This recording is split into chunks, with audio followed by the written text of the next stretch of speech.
Dalagang Pinay, binayaran ng prinsipe ng Spain para magpanggap na nobya nito. Pero laking gulat ng lahat ng malaman ang tinatagong sekreto ng dalaga. Sa bayan ng Mandaluyong, Maynila, nakatira ang isang dalagang babae na puno ng pangarap. Si Beverly, 21 taong gulang, ay isang ambisyosang babae na lumaki sa payak ngunit mapagmahal na pamilya. Lagi siyang may ngiti sa labi at di may pagkakaila ang kanyang determinasyon na matupad ang kanyang mga pangarap. Sa kanilang maliit na tahanan, madalas magtipon ang kanyang mga kaibigan tuwing hapon. Isa sa mga paborito nilang gawin ay ang mag-usap tungkol sa kanilang mga pangarap at plano sa hinaharap. Ngunit kakaiba si Beverly sapagkat lagi niyang ikinikwento sa kanyang mga kaibigan ang kanyang pangarap na makilala ang kanyang mapapangasawa sa ibang bansa. Bakit ka pa pupunta sa ibang bansa para lang makahanap ng mapapangasawa?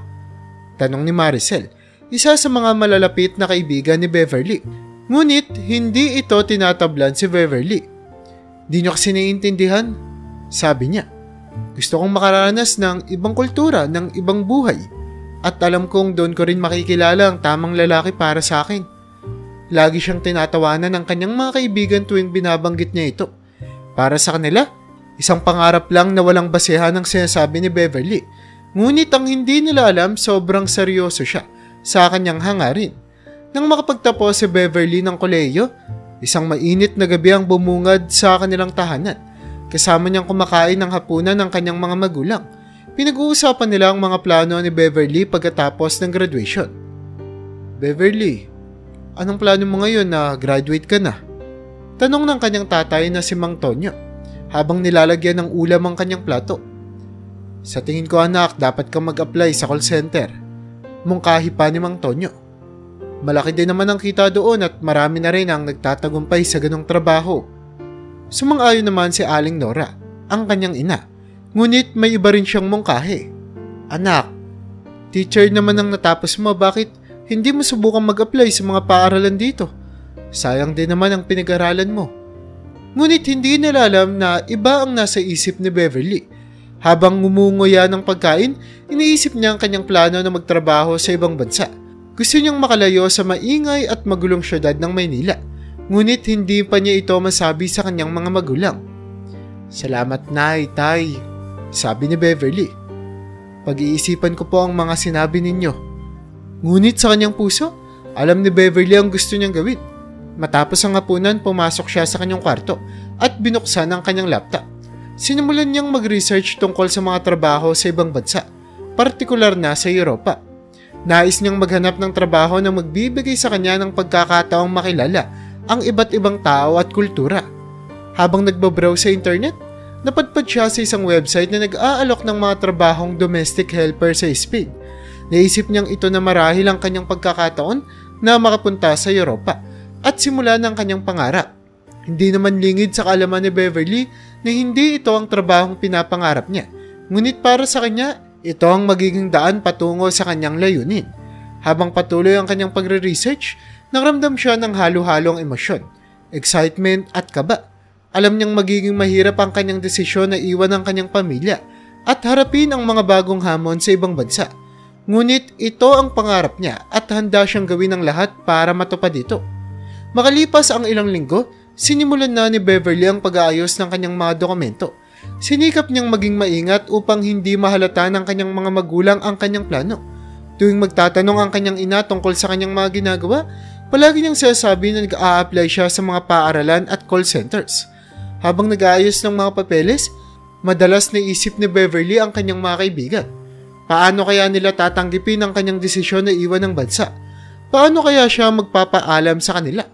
Alam niyang darating ang araw na kailangan niyang sabihin ng totoo, ngunit sa ngayon, mas pinipili niyang itago muna ito. Isang umaga habang naglalakad papunta sa kanilang bahay, nakita ni Beverly ang kanyang mga kaibigan na nagkukumpulan sa labas ng tindahan. Lumapit siya sa kanila at nakisali sa usapan. Beverly, may mga plano ka na ba ngayon na graduate ka na? Tanong ni Lilibet. Napatingin si Beverly sa kanyang mga kaibigan at ngumiti. Oo, nag-a-apply ako sa mga trabaho pero alam niyo na, gusto ko talagang makaalis ng bansa. Nagtawanan muli ang kanyang mga kaibigan. Ayan ka na naman sa pangarap mong yan, sabi ni Maricel. Sana naman sa susunod na makita ka namin may kasama ka ng prinsipe mula sa ibang bansa. Natawa si Beverly, ngunit sa kanyang puso alam niyang seryoso siya sa kanyang plano. Malay nyo, baka isang araw magulat na lang kayo, sabi niya sabay tawa. Sa mga sumunod na araw, mas lalo pang naging determinado si Beverly na ituloy ang kanyang plano. Alam niyang marami pang hadlang na darating, ngunit handa siyang harapin ang lahat ng iyon. Patuloy niyang inihahanda ang kanyang sarili, hindi lamang sa pag-alis kundi sa mga bagong oportunidad na naghihintay sa kanya sa ibang bansa. Ang bawat gabi, bago matulog ay iginugugol ni Beverly sa pananalangin. Hinihingi niya ang gabay ng Diyos sa kanyang magiging desisyon. Alam niyang hindi magiging madali ang kanyang tatahakin, ngunit naniniwala siyang ang bawat hakbang ay magdudulot ng magandang resulta sa kanyang buhay. At sa ganitong paraan, unti-unting nabubuo ang plano ni Beverly. Isang plano na magdadala sa kanya sa malayong lugar, sa isang bagong yugto ng kanyang buhay na puno ng pag-asa at pangarap. Lumipas ang mga linggo at si Beverly ay patuloy na naghahanap ng trabaho sa ibang bansa. Sa bawat araw na nagdaan, naging masigasig siya sa kanyang paghahanap. Ngunit parang wala siyang pinapatunguhan. Hindi mabilang ang mga oras na ginugugol niya sa harap ng kanyang laptop. Nagbabasa ng mga job postings at nagpapadala ng kanyang resume sa iba't ibang kumpanya at ahensya. Parang wala yatang pag-asa. Bulong ni Beverly sa sarili habang tinitignan ang kanyang inbox na walang bagong mensahe mula sa mga kumpanyang inaplayan niya. Sa kabilang dako, nawawalan na rin ng pasensya ang kanyang mga magulang. Beverly, ano na ba talaga ang plano mo?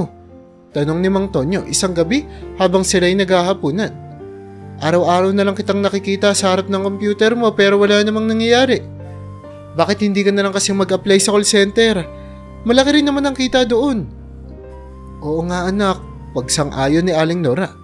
Sayang naman ang oras mo kung hindi ka naman nakakapagtrabaho. Bakit hindi mo subukang mag-apply sa mga trabaho na gusto namin? Marami din namang mga paaralan na nangangailangan ng mga bagong guro ngayon. Ngunit nanatiling porsigido si Beverly. Alam niyang hindi nila naiintindihan ang kanyang layunin. Ngunit hindi siya nagpatinag. Sa kabila ng mga pangaral at pangungumbinsi ng kanyang mga magulang, patuloy siyang naghanap ng trabaho sa ibang bansa. Isang araw habang nagbabrowse sa internet, napadpad siya sa isang job posting na agad na nakakuha ng kanyang atensyon. Isang mayamang pamilya sa Spain ang naghahanap ng maid. Nakikita ng 100,000 piso kada buwan. Bagaman malayo ito sa kanyang inaasahan, hindi niya mapigilang mabighani sa laki ng sahod. Isa itong offer na hindi niya kayang tanggihan. Spain, bulong ni Beverly sa sarili habang binabasa ang job description. Ito na yung pagkakataon ko. Agad siyang nag-apply sa trabaho at pinadala ang kanyang mga dokumento. Hindi nagtagal nakatanggap siya ng email mula sa kumpanya na nagsasabing interesado sila sa kanyang aplikasyon at nais nilang makapanayam siya sa lalong madaling panahon. Kinabahan si Beverly ngunit hindi siya nagpatinag. Sa wakas, matapos ang mahabang panahon ng paghahanap, mukhang makakahanap na rin siya ng trabaho sa ibang bansa. Sinimulan niyang ayusin ang kanyang mga dokumento at inihanda ang kanyang sarili para sa isang interview. Isang gabi habang nakaupo sila sa sala, ninais niya nang sabihin sa kanyang mga magulang ang balita. Mapa, may nais po akong sabihin sa inyo, panimula ni Beverly. Napatingin ang kanyang mga magulang sa kanya. Ano yun, nak? Tanong ni Mang Tonyo. Hindi ko na po nasasabi sa inyo ang totoo, sabi ni Beverly habang kinakabahan. Pero nag-a-apply po ako ngayon ng trabaho sa ibang bansa. Gusto ko pong magtrabaho sa Spain bilang isang maid. Nabigla ang kanyang mga magulang. Bakit hindi mo man lang sinabi sa amin agad? Tanong ni Aling Nora, halatang nag-aalala. Hindi ko po alam kung papaano ko po sasabihin eh, sagot ni Beverly. Pero ito po talaga ang gusto kong gawin. Malaki po ang sahod at alam kong makakatulong ito sa ating pamilya. Kinakabahan ng kanyang mga magulang dahil baka mapahamak si Beverly. Anak, hindi biro ang magtrabaho sa ibang bansa, sabi ni Mang Tonyo. Maraming panganib at hindi natin alam kung ano ang pwedeng mangyari doon. Oo nga Beverly, dagdag ni Aling Nora.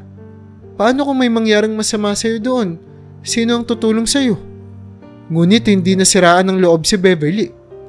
Alam ko pong mahirap at puno ng pagsubok ang tatahakin kong landas, sabi niya.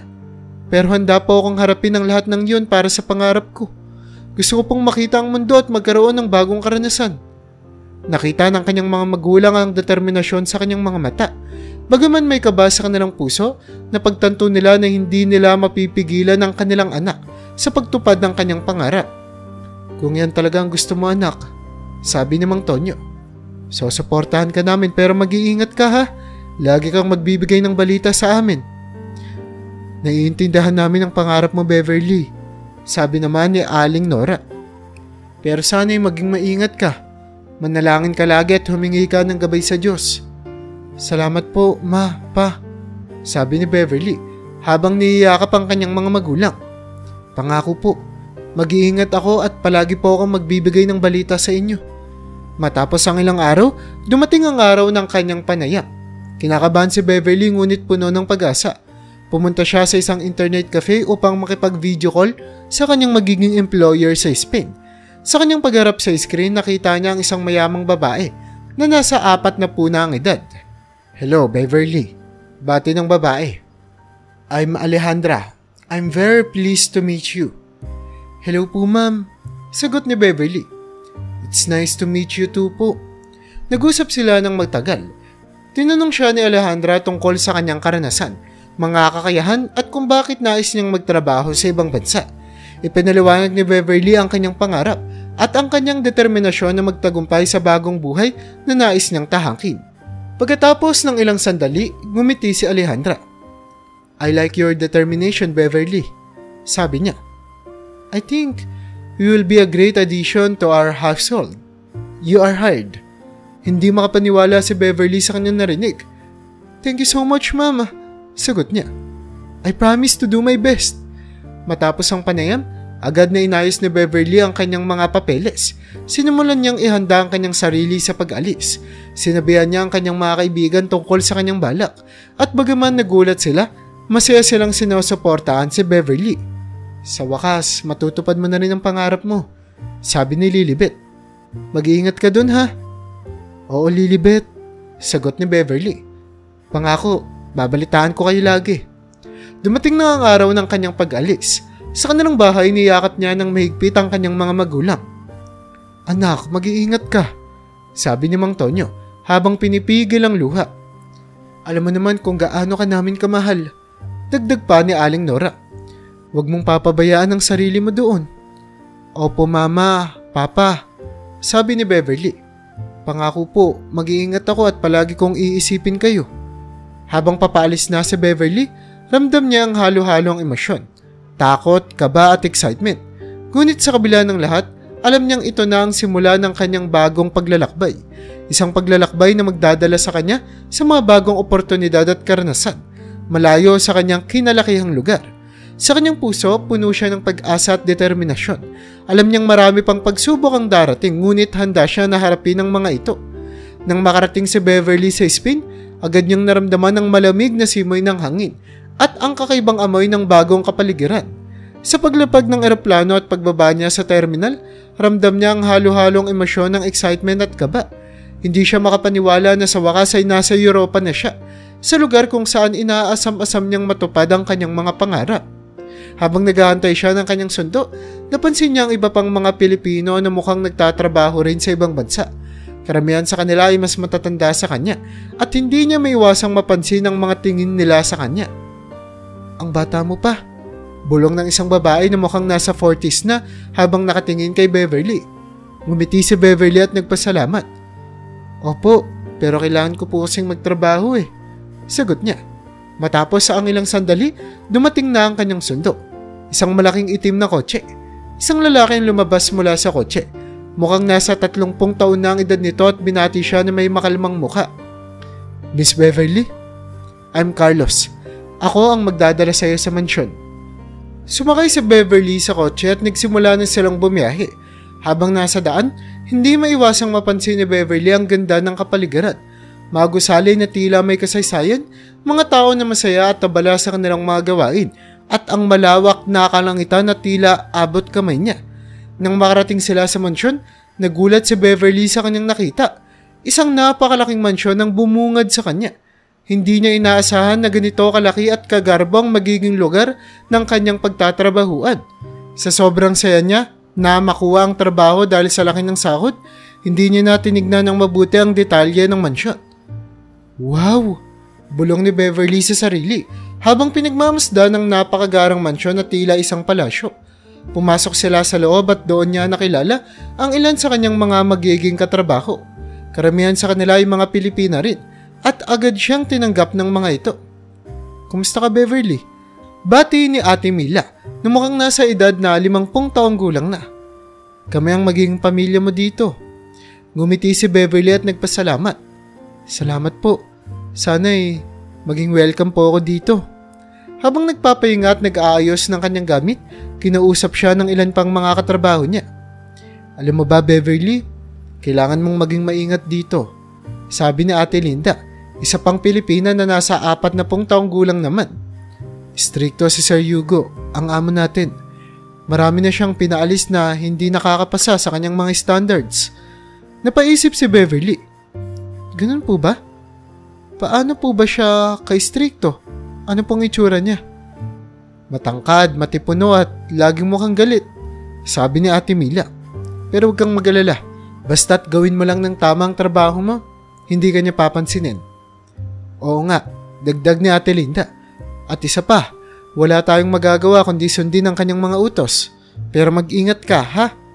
Nakatanggap si Beverly ng iba't ibang mga babala tungkol sa kanyang amo na si Sir Hugo. Hindi niya maiwasang mapaisip kung anong klaseng tao nga ba ang kanyang magiging amo. Paano kung mahirap talagang pakisamahan si Sir Hugo? Tanong niya sa sarili. Pero kailangan ko tong trabaho. Gagawin ko ang lahat para magtagumpay dito. Nang sumunod na araw, inilibot si Beverly ni Carlos sa buong mansyon. Mas lalo siyang nabighani sa laki at ganda nito. May mga silid na tila pang prinsesa, mga hardin na puno ng iba't ibang klase ng bulaklak, at isang swimming pool na tila pang hotel ang laki.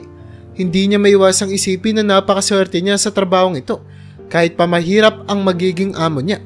Sa kanyang pag-iikot, napansin ni Beverly ang isang silid na mas malaki at mas magara kaysa sa iba. Ano po ito? Tanong niya kay Carlos. Iyan ang opisina ni Sir Hugo. Sagot ni Carlos. Dito siya madalas magtrabaho. Hindi basta-basta pumapasok ang kahit na sino dito kung hindi siya ang magpapatawag. Sa mga sumunod na araw, sinimulan na nga ni Beverly ang kanyang trabaho. Tama nga ang sinabi ng kanyang mga kasama. Istrikto si Sir Hugo. Kailangan laging malinis ang bawat sulok ng mansyon at walang dapat na kahit na anong pagkakamali. Ngunit kahit na mahigpit si Sir Hugo, nanatili pa rin si Beverly dahil alam niyang ito ang paraan para matupad ang kanyang mga pangarap. Isang araw habang abala si Beverly sa paglilinis ng mga bulaklak sa hardin, napansin niyang may paparating na lalaki. Matangkad, maputi at mukhang may angking kakasigat. Lumapit ito sa kanya at tinanong, "Ikaw ba si Beverly?" Nabigla ang babae. Opo, ako po si Beverly. Sagot niya. Ako si Hugo. Sabi ng lalaki. Ikaw yung bagong maid na kinuha namin mula sa Pilipinas, di ba? Hindi makapaniwala si Beverly.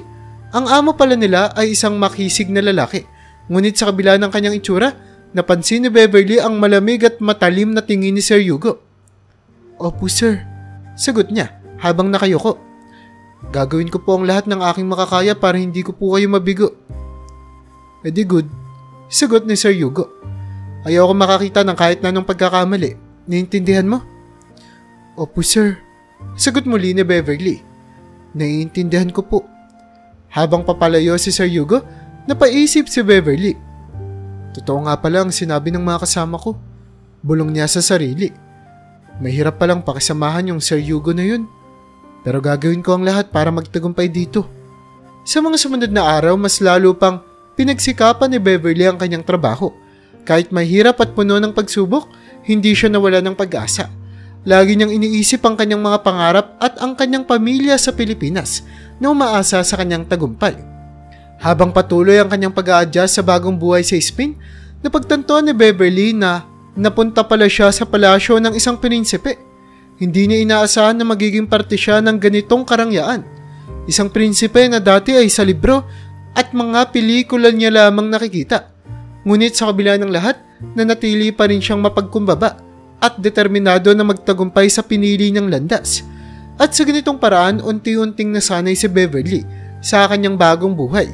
Isang buhay na puno ng pagsubok ngunit puno rin ng pag-asa. Sa kabila ng mga hirap at sakripisyo, alam niyang darating ang araw na matutupad ang kanyang mga pangarap. At ang kanyang pagtahak sa landas na ito ay magsisilbing inspirasyon sa kanya.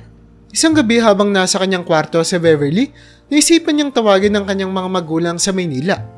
Miss na niya sila at gusto niyang ibalita ang kanyang mga karanasan sa Spain. Kinuha niya ang kanyang cellphone at tinawagan ang kanyang ina. Ilang saglit pa lamang, narinig na niya ang pamilyar na boses ni Aling Nora sa kabilang linya. "Hello anak, kumusta ka dyan?" Masayang bati ni Aling Nora. "Hello ma, ayos lang po ako dito," sagot ni Beverly. "Medyo mahirap po ang trabaho pero kaya naman po." "Anak, kwento mo naman sa amin ang tungkol sa amo mo," sabi naman ni Mang Tonyo na nasa tabi ng kanyang ina. "Ano bang itsura niya? Mabait ba siya sa'yo?" Napabuntong hininga si Beverly. "Ma, pa, di ko po inaasahan na ganito pero kakaiba po kasi yung amo ko." Simula niya. Nalito at naguluhan naman ang mga magulang niya sa gusto niyang sabihin. "Si Sir Hugo po yung amo namin. Siya po pala yung..." Hindi pa natatapos ang pagsasalita ni Beverly ay sumingkit na yung mga magulang niya. "Yung prinsipe ng Spain?" tanong nila. Opo. Bakit niyo po siya kilala?" tanong ni Beverly. Bakit napunta ka sa bahay ng prinsipe?" sabay na sabi ni Mang Tonyo at Aling Nora. "Hindi ko po kasi alam noong una," patuloy ni Beverly. "Pero sobrang gwapo po niya, kahit na medyo masungit. Mahigpit po siya sa amin pero alam ko naman pong kailangan lang namin gawin ng tama ang trabaho namin eh." "Anak, mag-ingat ka ha," paalala ni Aling Nora. "Ibang buhay ng mga mayayaman at lalo na kung prinsipe pa ang amo mo. Huwag kang basta-basta magtitiwala." "Opo mama, mag-iingat po ako," sagot ni Beverly habang may halong kaba at excitement. Matapos ang kanilang maikling pag-uusap, bumalik si Beverly sa kanyang mga gawain sa mansyon. Sa kabila ng pagod, iniisip pa rin niya ang kanilang naging usapan tungkol kay Sir Hugo. Hindi niya maiwasang mapangiti habang naaalala ang mukha ng kanyang amo. Sa kabila ng kanyang kasungitan, may kung anong bagay na nagustuhan si Beverly kay Hugo. Isang hapon, habang naglilinis si Beverly sa isa sa malalaking kwarto ng mansyon, biglang bumukas ang pinto. Nabigla siya nang makita si Hugo na pumasok. Mukhang stress ito at ang daming iniisip. "Magandang hapon po sir," bati ni Beverly habang patuloy sa kanyang paglilinis. Tumingin lang si Hugo sa kanya at naglakad patungo sa bintana. Nagkaroon ng saglitang katahimikan sa pagitan nila. Nakaramdam ng kaba si Beverly pero nagpatuloy lang siya sa kanyang ginagawa. Maya-maya ay nagsalita si Hugo. "Bakit nandito ka sa Spain, Beverly?" tanong niya na may halong pag-aalinlangan. "Napakabata mo pa para umalis ng bansa mo at magtrabaho sa ibang bansa." Hindi inaasahan ni Beverly ang tanong na iyon. "Sir, gusto ko po kasing makaranas ng ibang buhay at matulungan po ang pamilya ko sa Pilipinas," sagot niya nang may paggalang. "Alam ko pong mahirap pero handa po ako magsakripisyo para sa mga pangarap ko." Napatingin si Hugo sa kanya, tila nag-iisip ng malalim. "Napakahirap ng buhay bilang prinsipe, alam mo?" biglang sabi ni Hugo, na tila naghahanap ng makakausap. "Napakaraming inaasahan sa akin ng pamilya ko. Laging may pressure, laging may mga matang nakatingin sa akin." Nagulat si Beverly sa sinabi ni Hugo. "Sir, ano pong ibig niyong sabihin?" tanong niya nang may pag-aalala. Pero biglang umiwas si Hugo ng tingin at naglakad palabas ng kwarto. "Wala, kalimutan mo na ang sinabi ko," sabi niya habang papalabas ng pinto. Naiwan si Beverly na nag-iisip. Mukhang mabigat ang dinadala ni Sir Hugo, bulong niya sa sarili. Ngunit sa kabila ng nangyari, natuwa siya dahil kahit papaano nagkaroon sila ng pagkakataong makapag-usap. Kinagabihan habang nag-uusap-usap ang mga kasamahan ni Beverly sa kusina, hindi niya maiwasang ikwento ang nangyari sa kanila ni Hugo.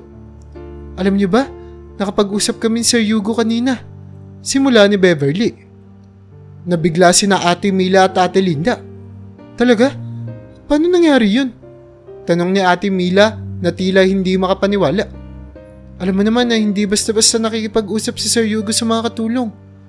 "Oo nga, Dagdag pa ni Ate Linda. Kilala namin siya na masungit at laging busy. Paano mo siya nakausap? Ikinuwento ni Beverly ang buong pangyayari mula sa pagpasok ni Hugo sa kwarto hanggang sa kanilang maikling pag-uusap. Mukhang marami siyang iniisip at gustong sabihin. Wika ni Beverly.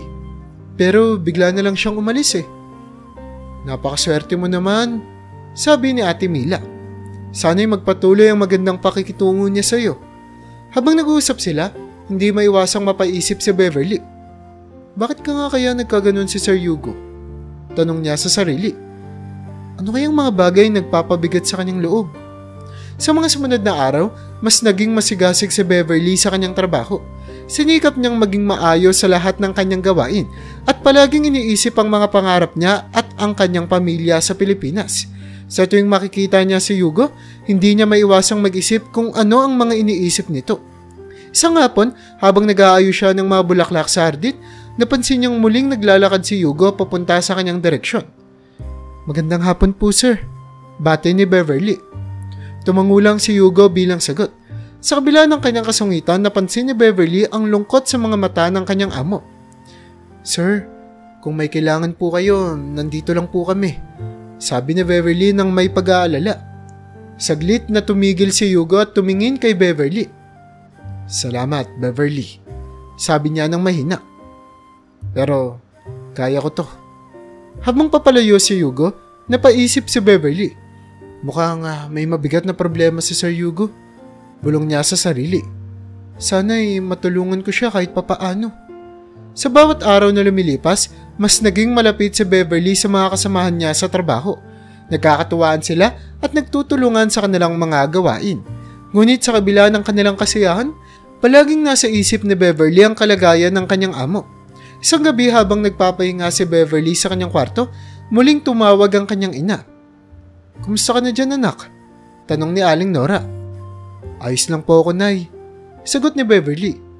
Medyo mahirap po ang trabaho pero kaya naman po. Anak, mag-ingat ka dyan ha. Paalala ni Aling Nora. Alam mo naman na ibang-iba ang buhay ng mga mayayaman. Katulad ng sinabi namin, prinsipe ang amo mo, baka nakakalimutan mo. Opo, Nay, mag-iingat po ako. Sagot ni Beverly habang iniisip si Hugo. Sa kabila ng lahat, alam ni Beverly na malayo pa ang kanyang tatahakin. Ngunit sa bawat araw na lumilipas, mas lumalalim ang kanyang pag-unawa sa buhay at sa mga pagsubok na kanyang kinakaharap. At sa ganitong paraan, unti-unting naging bahagi si Beverly ng buhay ni Hugo. Sa kabila ng kanilang mga pagkakaiba, nagkaroon sila ng pagkakataon na magkaintindihan at makapag-usap. At sa bawat pag-uusap nila, mas lalong lumalalim ang kanilang pagkakaibigan at pag-unawa sa isa't isa. Sa pagdaan ng mga araw, napapansin na ng mga katrabaho nila Beverly ang pagiging malapit niya sa prinsipe. Lagi nilang nakikita ang pasimple at saglit na usapan ng dalawa. Sa kauna-unahang pagkakataon, nakita nilang ngumiti ang masungit na prinsipe. Aba Beverly, parang espesyal ka talaga kay Sir Hugo ha. Biro ni Ate Mila isang umaga habang naghahanda sila ng almusal. Nako ate, hindi naman po. Sagot ni Beverly. Pilit na itinatago ang kanyang kilig. Alam mo Beverly, hindi biro ang makapagpangiti kay Sir Hugo. Sabi ni Ate Linda. Siguro may special ka talagang katangian. Natawa na lang sa Beverly pero hindi niya maiwasang mag-isip na baka nga may special na pagtingin sa kanya si Hugo. Ilang buwan na ang lumipas at napalagay na ang loob ng prinsipe kay Beverly. Bagaman nagsusungit pa rin ito sa iba, malumanay na itong magsalita tuwing nag-uusap sila. Isang araw habang naglilinis si Beverly sa hardin, napansin niyang paparating si Hugo. Magandang hapon sir. Bati ni Beverly. Magandang hapon naman Beverly. Sagot ni Hugo na may bahagyang ngiti sa labi. Kumusta ang araw mo? Okay naman po sir. Marami lang pong ginagawa. Sagot ng babae.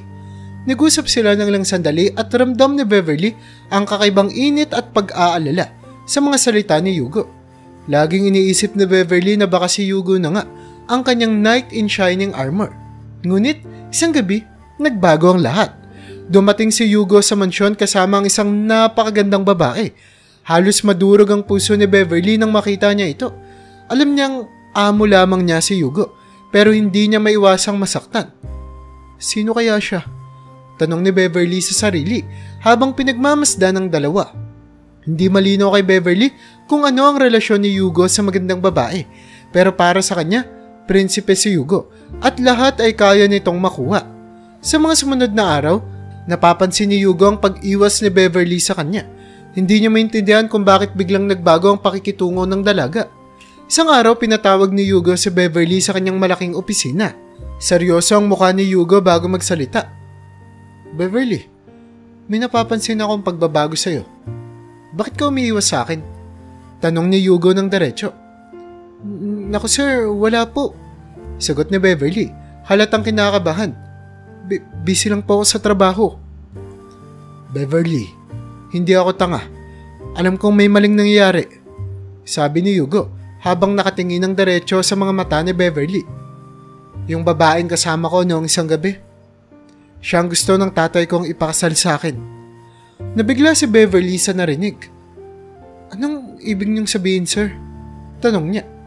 Pinaliwanag ni Hugo na ayaw niyang pakasalan ng babae, pero binigyan siya ng ultimatum ng kanyang tatay. Sabi ni Papa, kung hindi ako makakahanap ng kapareha ko, matatanggal ang posisyon ko sa trono. Wika pa ni Hugo nang may bigat sa boses. Pero laking gulat ni Beverly nang magbigay ng isang suwestyon si Hugo. Kailangan ko ng tulong mo, Beverly. Sabi ni Hugo. Pwede ka bang magkunwaring nobya ko hanggang sa masatisfy ko lang yung tatay ko at hindi niya nakukulitin. Hindi alam ni Beverly ang kanyang sasabihin. Sir, hindi po yata tama to. Sabi niya, nanginginig ang boses. Magbabayad ako ng malaking halaga kung papayag ka. Sabi ni Hugo. Pero hindi to tungkol sa pera, Beverly. Kailangan ko talaga ng tulong mo. Tumigil si Beverly at nag-isip. Hindi dahil sa pera, kundi dahil sa kanyang nararamdaman para kay Hugo. Mahal na mahal niya na ang prinsipe, kahit alam niyang amon niya lang ito. Sige po sir, papayag po ako. Sagot ni Beverly. Ngumiti si Hugo, tila nakahinga ng maluwag. Salamat Beverly. Alam kong mahirap to para sa'yo pero nangangako akong gagawin ko ang lahat para maging maayos ang lahat. Sa mga sumunod na araw, sinimulan na ni Beverly ang kanyang bagong papel bilang nobya ni Hugo. Mahirap at puno ng pagsubok ang kanilang kunwaring relasyon. Ngunit sa kabila ng lahat, nararamdaman ni Beverly ang tunay na pag-aalaga at pagmamahal ni Hugo. Habang pinapalapit ng mga sandali, mas lalo niyang nakikilala ang tunay na Hugo. Hindi lamang ang prinsipe na mahigpit at puno ng responsibilidad, kundi ang tao na may mabigat na dinadala sa kanyang puso. At sa bawat araw na lumilipas, mas lalong tumitibay ang kanilang kunwaring relasyon na maaaring maging tunay na nga na pagmamahalan. Ngunit alam nilang hindi magiging madali ang lahat. Maraming pagsubok ang darating. Maraming mga tao ang mag-aalinlangan at magdududa. Pero sa kabila ng lahat, handa silang harapin ang bawat hamon. Dahil sa wakas, nahanap ni Beverly ang kanyang knight and shining armor. Ang prinsipe na handang ipaglaban ng kanilang pagmamahalan. Kahit pa kunwari lang ito sa simula. Sa mga sumunod na linggo at buwan, siguradong maraming pagsubok ang kanilang haharapin. Nagulat ang lahat nang ipakilala ni Hugo si Beverly bilang kanyang kasintahan. Ang mga kasama ni Beverly sa mansyon ay hindi makapaniwala na ang kanilang kaibigan at kasamahan sa trabaho ay ngayon ay ipapakilala bilang nobya ng prinsipe. Sa isang espesyal na pagtitipon sa mansyon, lumapit si Hugo sa gitna ng mga bisita at hinila si Beverly patungo sa kanyang tabi. Pinapakilala ko sa inyong lahat si Beverly, ang aking kasintahan. Sabi ni Hugo nang may buong tiwala. Nagulat ang mga bisita at nagbulungan. Hindi inaasahan ng lahat na ang isang simpleng maid ang magiging kasintahan ng prinsipe. Samantala sa Pilipinas, nabalitaan din ng mga magulang ni Beverly ang tungkol sa kanyang relasyon kay Hugo. Agad silang nag-aalala para sa kanilang anak. Beverly anak, sigurado ka ba sa mga ginagawa mo? Tanong ni Aling Nora sa kanyang anak sa isang tawag sa telepono. Baka naman mapahamak ka lang dyan. Opo Nay, ligtas po ako dito, wag po kayong mag-alala. Sagot ni Beverly, pilit na pinapakalma ang kanyang mga magulang. Mabait po si Hugo at pinoprotektahan niya po ako. Sa kabila ng mga pag-aalala, napanatag ang kalooban ng kanyang mga magulang. Alam nilang matapang at matalino ang kanilang anak, kaya't ipinanalangin na lamang nila ang kaligtasan at kasiyahan ni Beverly. Samantala, upang masiguro ang kaligtasan at kaginhawaan ni Beverly, Binilhan ni Yugo ng isang bahay si Beverly kung saan siya pwedeng manatili habang nagpapanggap itong nobya niya. Ngunit tinanggihan nito ni Beverly. Salamat Yugo, pero mas gusto kong manatili dito sa mansyon. Sabi ni Beverly nang mag-usap sila sa hardin. Gusto ko pa rin gawin ang mga gawaing bahay. Gusto kong pagsilbihan ka Yugo. Napangiti si Yugo sa sagot ni Beverly. Kung yan ang gusto mo Beverly, nire-respeto ko ang desisyon mo, pero tandaan mo, nandito lang ako para sa'yo. Patuloy pa rin si Beverly sa kanyang mga gawain sa mansyon, kahit na siya'y ipinakilala na bilang nobya ng prinsipe. Ginagawa pa rin niya ang mga trabaho ng isang maid at tinitiyak na maayos at malinis ang buong mansyon. Para sa kanya, ang pagsisilbi kay Yugo ay hindi lamang trabaho, kundi isang paraan ng pagpapakita ng kanyang pagmamahal. Isang araw habang naglilinis sa Beverly ng mga gamit sa isang silid, biglang dumating ang tatay ni Yugo. Nabutan niya si Beverly na nagsisipaglinis at suot pa ang kanyang maid uniform. Nagulat at hindi makapaniwala ang matandang lalaki. Ano ang ibig sabihin nito? Sigaw ng tatay ni Yugo.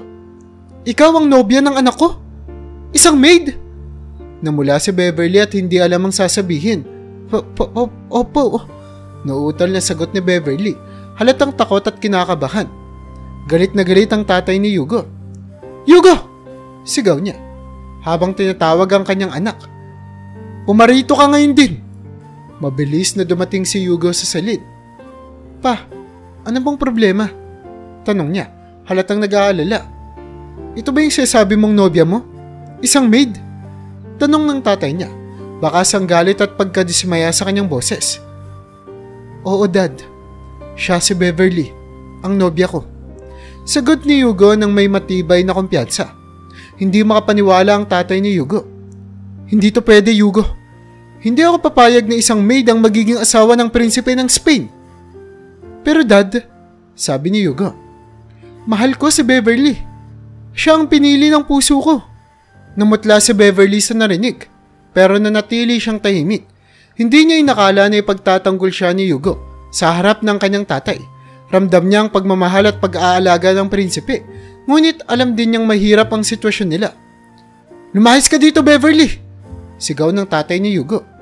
Hindi ka babagay sa anak ko. Hindi na makapagpigil si Yugo. Dad, hindi mo pwedeng itaboy si Beverly. Siya yung mahal ko at siya ang pinipili ko. Kung hindi mo ito matanggap, handa akong iwan ng trono para sa kanya. Nagulat si Beverly sa sinabi ni Yugo. Yugo, wag! Sabi niya, halos mangiyak-ngiyak. Hindi mo kailangang gawin to. Pero Beverly, kailangan ko.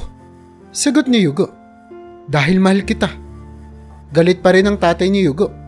Kung hindi mo iiwalayan si Beverly, itatakwil kita bilang anak ko. Sabi niya ng mariin. Napatitig si Yugo sa kanyang tatay. Alam niyang mabigat ang mga salitang iyon, ngunit hindi siya natitinag. Kung yan ang desisyon mo pa, tatanggapin ko. Pero hindi ko iiwan si Beverly. Napaiyak si Beverly sa narinig. Alam niyang mahal siya ni Yugo, pero hindi niya inaasahan na handa itong isakripisyo ang lahat para sa kanya. Ramdam niya ang bigat ng sitwasyon. Ngunit sa kabila ng lahat, nararamdaman niya rin ang lalim ng pagmamahal ni Yugo sa kanya. Sa mga sumunod na araw, patuloy na nag-iisip si Beverly kung ano ang dapat niyang gawin. Mahal niya si Yugo pero ayaw niyang maging dahilan ng pagkasira ng pamilya nito. Sa bawat araw na lumilipas, mas lalong lumalalim ang kanyang pagmamahal sa prinsipe. Ngunit alam niyang kailangan nilang harapin ang malaking hamon na ito. Isang gabi habang magkasama sila ni Yugo sa hardin, nag-usap sila ng masinsinan. Yugo, ayoko namang maging dahilan ng pagkasira ng pamilya mo. Sabi ni Beverly. Handa akong umalis kung yun ang makakabuti para sa lahat. Hindi, Beverly. Sagot ni Yugo. Hindi ko kayang mawala ka. Mahal kita at paglalaban kita. Mahal din kita, Yugo. Sabi ni Beverly. Nangingilid ang luha. Pero napakahirap ng sitwasyon natin. Alam ko, Beverly. Sagot ni Yugo habang hawak ang kamay ng babae. Pero handa akong harapin ang lahat ng to para sa iyo. Sa kabila ng kanilang mga pag-aalinlangan at takot, naramdaman nilang mas lalong tumitibay ang kanilang pagmamahalan. Alam nilang marami pang pagsubok ang darating, ngunit handa silang harapin ito ng magkasama. Dahil sa kanilang puso, alam nilang ang tunay na pag-ibig ay hindi nasusukat sa yaman o estado sa buhay, kundi sa tapang at determinasyon ay paglaban ang kanilang nararamdaman. Habang dumaraan ng mga araw, patuloy na nagpapakatatag si Beverly at Hugo. Sa bawat pagsubok na kanilang hinaharap, mas lalo nilang pinapatunayan sa kanilang sarili at sa mundo na ang tunay na pag-ibig ay hindi matitinag ng kahit na anong hadlang. At sa bawat takbang na kanilang ginagawa, alam nilang mas lalong lumalapit ang araw na magtatagumpay ang kanilang pagmamahalan. Hindi pa rin naman makapaniwala si Beverly sa mga narinig niya. Ang lahat ng pinapangarap niyang pagkukunwari ay nagkakatotoo na pala. Tunay na nahulog na ang loob ni Hugo sa kanya at hindi na ito isang palabas lamang para mapasaya ang tatay ng prinsipe. Sa mga sumunod na araw, mas lalong pinagtibay ng dalawang kanilang pagmamahalan.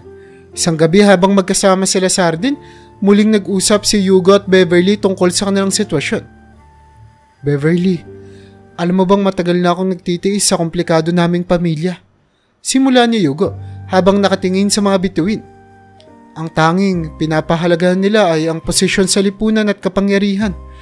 Nasasakal na ako. Gusto ko nang mabuhay sa paraan na gusto ko.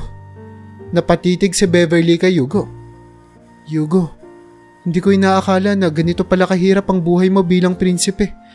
Sabi ni Beverly. Pero saan tayo kukuha ng pagkakakitaan kung aalis ka sa trono? Ngumiti si Hugo at hinawakan ng kamay ni Beverly. Marami na akong nasimulan na negosyo, Beverly. Hindi tayo magugutom kahit wala na ako sa trono. Kaya kong kumita ng malaki na parang prinsipe kahit wala na ako sa palasyo. Napaluha si Beverly sa tuwa. Hugo, handa akong harapin ang lahat ng pagsubok kasama ka. Basta't magkasama tayo, kaya natin ang lahat. Makalipas ang ilang linggo, isang malaking desisyon ang ginawa ni Hugo. Pumunta siya sa Pilipinas para personal na makita ang mga magulang ni Beverly.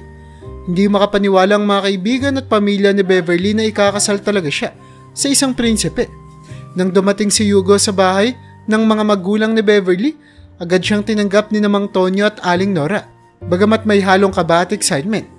It's nice to meet you po, Mang Tonyo at Aling Nora. Bati ni Hugo nang may paggalang. I am Hugo, the Prince of Spain at ang kasintahan po ng iyong anak na si Beverly. Nagulat sila Mang Tonyo at Aling Nora, ngunit agad silang nagpakita ng paggalang.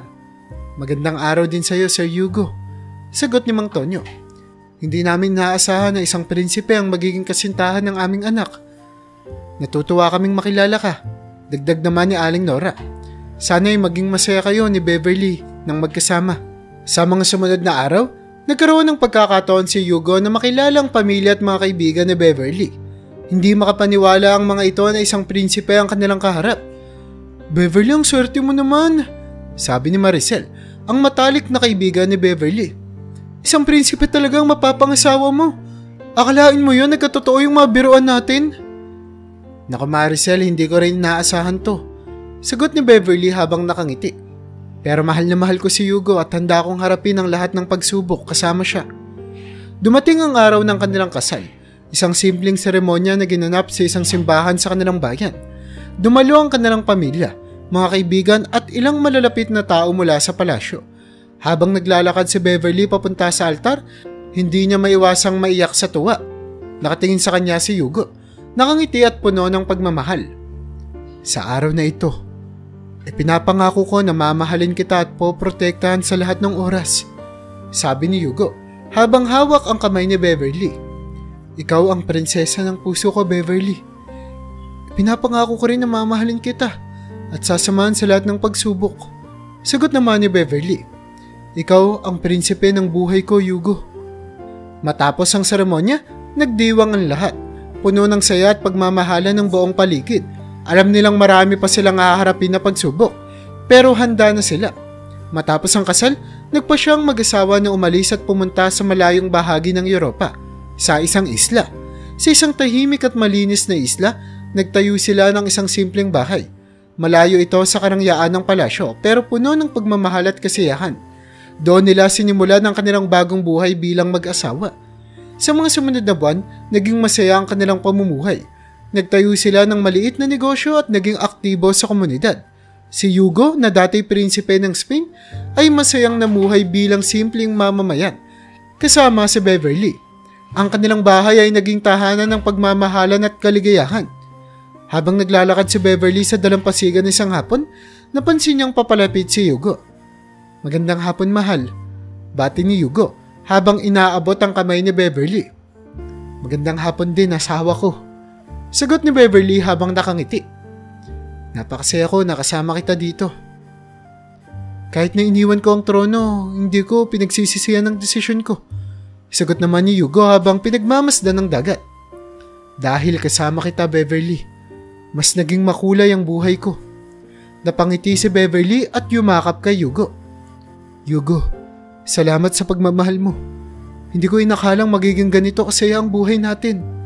Habang naglalakad silang magkasama sa dalampasigan, ramdam nila ang kapayapaan at kasiyahan. Alam nilang marami pang pagsubok ang darating pero handa silang harapin ito ng magkasama. Sa bawat hakbang na kanilang ginagawa, mas lalo nilang pinapatunayan na tunay ang pagmamahal nila. At hindi ito nasusukat ng yaman o estado sa buhay, kundi sa tapang at determinasyon na ipaglaban ang kanilang nararamdaman. Isang gabi habang nakaupo sila sa veranda ng kanilang bahay, pinag-usapan nila ang kanilang mga pangarap para sa hinaharap. "Gusto kong magtayo ng isang maliit na paaralan dito sa isla," sabi ni Beverly, "para makatulong tayo sa edukasyon ng mga bata dito." "Magandang idea yan, Beverly," sagot ni Yugo. "Suportado kita sa plano mo.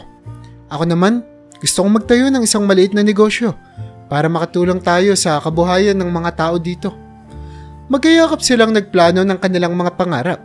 Sa kabila ng lahat ng pagsubok at pag-aalinlangan, nahanap nila ang kanilang kaligayahan sa piling ng isa't isa. At sa bawat araw na lumilipas, mas lalo nilang pinapahalagahan ang kanilang pagmamahalan. Habang pinagmamasdan nila ang pagsikat ng araw mula sa kanilang veranda, naramdaman nila ang bagong simula. Isang simula ng buhay na puno ng pag-asa, pagmamahal at kasiyahan. At sa bawat pagsikat ng araw, ipinapaalala nito sa kanila ang tunay na pagmamahal ay hindi nasusukat sa kayamanan, kundi sa pagsasakripisyo at pagtanggap sa isa't isa. Sa ganitong paraan, nagsimula ang kanilang simpleng buhay sa isang malayong isla, malayo sa gulo at ingay ng palasyo. Ngunit sa puso nila, alam nilang nahanap nila ang tunay na kayamanan, ang pagmamahalan na walang kapantay. At habang magkasama silang naglalakbay sa landas ng buhay, ipinapaalala sa kanila ng bawat araw ng tunay na pagmamahal ay hindi nasusukat sa yaman, kundi sa tapang at determinasyon na ipaglaban ang kanilang nararamdaman.